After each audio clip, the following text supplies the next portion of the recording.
Hello guys, this is Rajan, you are watching G search. तो आज का जो टॉपिक होगा, आज मैं बताऊंगा मिडिल ईस्ट का जो कॉन्ट्रैक्ट पेपर होता है ये कैसा होता है, क्या होता है, उसका डिटेल्स। तो वो स्टार्ट करने का पहले मैं थोड़ा सा शुक्रिया अदा करना चाहता हूँ। मेरा एक व्यूअर्स है स्टूडेंट आलिमुद्दीन नाम से।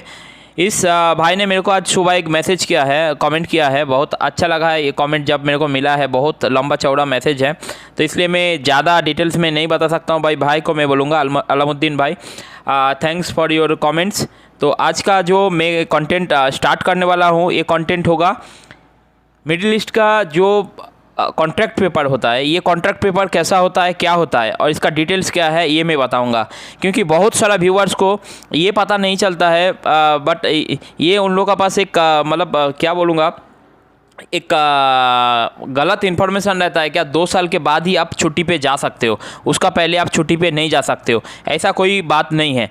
कोई भी भाई जो पहला मिडिल ईस्ट आना चाहता है, कोई भी कंट्री में, Dubai, Abu Dhabi, Bahrain, Saudi, Oman, Qatar, Kuwait, किसी भी कंट्री में आप अगर काम करना चाहते हो और आप कॉन्ट्रैक्ट कर लिया हो ऐसा, तो 2 साल के बाद आपको घर जाने का जो बात है ये एकदम गलत है। ठीक है, आप कभी भी घर जा सकते हो, 6 महीना में भी जा सकते हो, 3 महीना में भी जा सकते हो, 4 महीना में भी जा सकते हो। बट इसमें आपको थोड़ा सा सेट करना चाहिए। सेट किस में करना चाहिए? आपका जो आउटलेट है, उसका जो मैनेजर वगैरह है, इन लोग से आप लोग को थोड़ा सा सेट करना चाहिए। क्योंकि आपका ऊपर बहुत पैसा ये लोग इन्वेस्ट करके आपका लेकर आता है। आपका जो फ़्लाइट टिकट है, आपका जो अकामा है, ये सब बहुत सारा कॉस्टिंग आपका ऊपर ये लोग पे करता है। उसके बाद ही आपको इंडिया से इधर लाया जाता है। तो वो लोग कोशिश करता है वो पैसा ना डूब जाए, इसलिए अब लोगों को छुट्टी नहीं मिलता है। बट जो लोग इधर लंबा टाइम से काम करता है, उन लोगों को पता है, जो 3 साल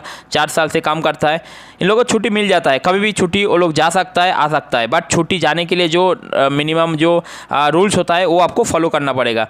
जैसा होता है, हर एक कंपनी साल में आपका फ़्लाइट का टिकट देता है। बट अगर आपको जाना है 6 महीना 5 महीना में, तो ये फ़्लाइट टिकट आपको खुद को पे करना पड़ेगा। ये फ़्लाइट टिकट का जो कॉस्ट होता है मिनिमम 20,000 17,000 ऐसा लेता है। तो ये पैसा आपको खुद पे करना पड़ेगा, ये होता है। और एक री एग्ज़िट जो पेपर होता है, जो री एग्ज़िट वीज़ा होता है, वो उसके लिए जो पैसा है 200-300, वो आपको खुद को पे करना पड़ेगा। ये सब जितना भी सारा खर्चा है ये आपको खुद को पे करना पड़ेगा। तो अगर आप 2 साल 1 साल बाद जाना चाहते हो तो कंपनी ये सब आपको पे कर देगा। तो बहुत सारा बंदा घर इसलिए नहीं जाता है क्योंकि वो लोग पे करना नहीं चाहता है, इसलिए घर नहीं जाता है। तो अभी मैं दिखाऊंगा कॉन्ट्रैक्ट पेपर क्या होता है, ऑफ़र लेटर क्या होता है और अपॉइंटमेंट लेटर क्या होता है। तो मैं पहले दिखाता हूँ ऑफ़र लेटर। तो देखिए, ऑफ़र लेटर मैं दिखाता हूँ और उसके बाद मैं ऑफ़र लेटर के बारे में थोड़ा सा डिस्कस करूँगा।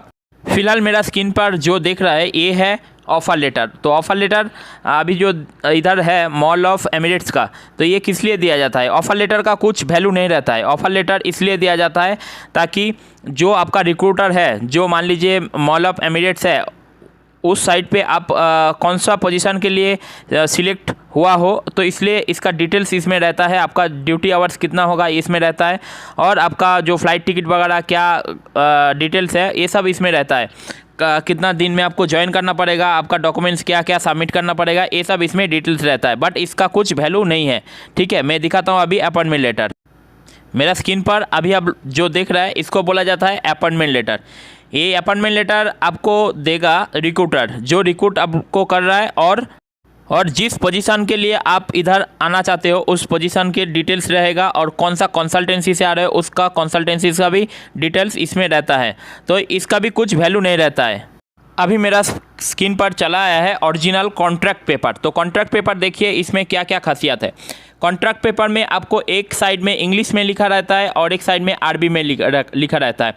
इंग्लिश साइड जहाँ पे रहता है, इंग्लिश साइड का जो डेट है वो इंग्लिश डेट रहता है, और अगर जहाँ पे अरबी डेट है ये हिजरी डेट रहता है। ठीक है, ये आप लोग अच्छा से देख लीजिएगा। और इसका हर एक कॉपी में, क्योंकि जो ये कॉन्ट्रैक्ट पेपर होता है ये 2-3 पेज का होता है, ये बहुत सारा इसमें टर्म्स एंड कंडीशन लिखा रहता है।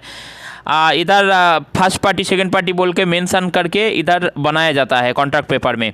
तो ये आप लोग थोड़ा सा देख लेंगे जब कॉन्ट्रैक्ट पेपर आप लोग साइन करेंगे। तो कॉन्ट्रैक्ट पेपर कहाँ से आप लोग साइन करेगा? कॉन्ट्रैक्ट पेपर आपको सऊदी दुबई आने का बाद साइन किया जाता है। मतलब आप लोग जब सऊदी चलाओगे, मतलब बाहर इनमें चला आया, उसके बाद ही इधर साइन होगा। और ये साइन कौन करेगा? ये साइन कंपनी का कोई आदमी नहीं करेगा। ये साइन जो होता है ना, ये नोटारी से साइन किया जाता है। नोटारी बोले तो जो वकील रहता है, वकील आपका सामने बैठ के साइन करता है। तो इधर आपको देखो हर एक पेज में वकील का स्टैम्प रहता है, वकील का जो रजिस्ट्रेशन नंबर है वो रहता है। पूरा आप लोग अच्छा से पढ़ो, अच्छा से पढ़ने से ये पता चलेगा क्या है। तो ये कॉन्ट्रैक्ट पेपर में क्या क्या लिखा रहता है? कॉन्ट्रैक्ट पेपर में लिखा रहता है आप किस काम के लिए सऊदी आया है, आप कितना घंटा डेली काम करोगे, आपका वीकली कितना ऑफ है, आपका ईयरली कितना ऑफ है, ये सारा इसमें मेंशन करके रखता है, ठीक है। और आपका जो ओवर टाइम है, ओवर टाइम किस हिसाब से दिया जाएगा। अगर आपका कुछ मेडिकल चाहिए, मेडिकल लीव चाहिए, तो उसके लिए आपका क्या है डिटेल्स, पूरा सब कुछ इसमें लिखा रहता है, जो ऑफर लेटर और अपॉइंटमेंट लेटर पे नहीं लिखा रहता है, ठीक है। अपॉइंटमेंट लेटर, ऑफर लेटर होता है जस्ट एक बेस डॉक्यूमेंट्स है। जब ये यूज़ होता है एयरपोर्ट में, कभी भी आप आना चाहते हो तो इमिग्रेशन के लिए वो लोग पूछता है आप लोग कहाँ जाना चाहते हो, क्यों जा रहे हैं, आपका वीज़ा कौन दिया है, ये सब सारा जो पूछता है। इसलिए अपॉइंटमेंट लेटर और ऑफर लेटर आपका हाथ में दिया जाता है ताकि आपका इमिग्रेशन क्लियरेंस हो जाए। क्योंकि इमिग्रेशन वाला बहुत सारा सवाल पूछता है, आपका कंपनी कौन सा है, वीज़ा कौन दिया है, कैसे जाएगा इधर से, आपका कितना सैलरी बोला है, बहुत सारा क्वेश्चन वो लोग पूछता है। क्योंकि जो इमिग्रेशन वाला रहता है वो सिस्टम पे देख लेता है आपका कितना क्या लगता है, आप अलग अलग देश का अलग अलग पैसा सैलरी होता है, ठीक है। तो ये सब पूरा सामान वो लोग चेक करने का बाद ही इमिग्रेशन क्लियर करता है। तो ये एक बेस डॉक्यूमेंट्स है जो ऑफर लेटर है, अपॉइंटमेंट लेटर है। तो कभी भी आप बाहर आओ तो बाहर आने का पहले ये सब सारा जो डिटेल्स है आप लोग को जानना चाहिए, नहीं तो आप लोग को इधर आने का बाद रोना पड़ेगा 100%, ठीक है। तो कॉन्ट्रैक्ट पेपर क्या होता है? कॉन्ट्रैक्ट पेपर आपको तब मिलेगा जब आप इधर पहुंच जाओगे। उसके बाद 1 दिन बाद 2 दिन बाद आपको ऑफिस में लिया जाएगा। ऑफिस में लाने का बाद आपको साइन करवाया जाएगा और उसके बाद आपका हाथ में 200-300 रुपया और इधर का जो करेंसी है डॉलर दिरहम जो भी है वो आपको हाथ में दिया जाएगा 200-300। क्योंकि आपका जो फर्स्ट मंथ होगा आपका थोड़ा सर्वाइव करना पड़ेगा। तो सर्वाइव करने के लिए 200-300 ये कंपनी, हर एक कंपनी आपका हाथ में दे देगा। ये एकदम फ्री ऑफ कॉस्ट, इसका कुछ रिटर्न वगैरह देने का ज़रूरत नहीं पड़ता है ये मिडिल ईस्ट कंट्री के लिए, ठीक है। जो जेसीसी कंट्री है ये 7-8 कंट्री में आपको रिटर्न देने का ज़रूरत नहीं पड़ता है। तो अच्छा से आप लोग पहले कॉन्ट्रैक्ट पेपर पढ़ लो। कॉन्ट्रैक्ट पेपर पढ़ने का बाद अगर आपको पढ़ने में प्रॉब्लम हो रहा है, जो बाजू वाला है इंडियन पाकिस्तानी कोई भी अगर बैठा है तो उसको बोलो मेरे को थोड़ा सा पढ़ के डिटेल्स बताओ। क्योंकि इधर का जो लीव का जो छुट्टी का जो सिस्टम है ये सब सारा उसमें लिखा रहता है। आपका फ़्लाइट टिकट कब कब दिया जाएगा, आपका अगर इमरजेंसी घर में किसी का कुछ हो गया तो आपको कैसे जाना पड़ेगा, सब कुछ उधर लिखा रहता है, ठीक है। आपको अगर अचानक जाना पड़े इंडिया और पाकिस्तान कहीं भी कंट्री में तो आप कैसे जाओगे, ये सब सारा सामान उसमें डिटेल्स रहता है, ठीक है। और एक जो डिटेल्स है मैं बता देना चाहता हूँ। कोई भी अगर काम करने के लिए सऊदी, मिडिल ईस्ट, बहरीन कहीं पे भी आया, मान लीजिए आपको काम अच्छा नहीं लगा तो आप 90 डेज़ के अंदर आपका देश लौट जा सकते हो। इसमें आपको कुछ पैसा देने का ज़रूरत नहीं है, कुछ करने का ज़रूरत नहीं है। आप कंपनी को बोलो हमको काम अच्छा नहीं लग रहा है, हमको घर जाना चाहिए, तो ये 90 डेज़ का पहले आपको बोलना चाहिए। बोले तो 3 महीना आप इधर रह सकता है, आपका जो वीज़ा है वो 3 महीना तक इधर रह सकता है। और 1 महीना में मान लीजिए आपके पास अकामा आ गया तो वो अकामा होगा टेम्पोररी अकामा, ठीक है। तो ये अकामा का बात आप एकदम दिमाग से हट के रखिए और एकदम क्या करो, वो अकामा का बात ही आपका दिमाग में मत रखो और आप कंपनी को बोलो हमको घर जाना है, हमको जाना चाहिए अब।